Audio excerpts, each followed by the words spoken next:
قل أنزله الذي يعلم السر في السماوات والأرض إنه كان غفورا رحيما.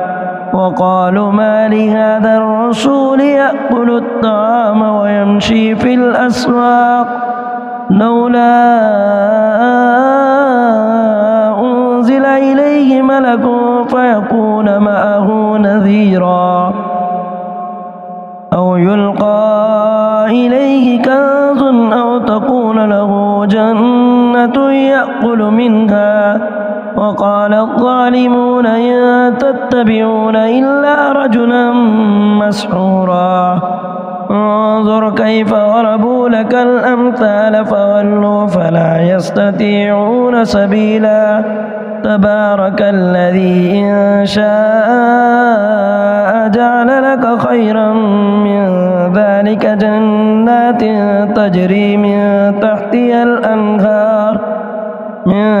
تحتها الأنهار ويجعل لك قصورا.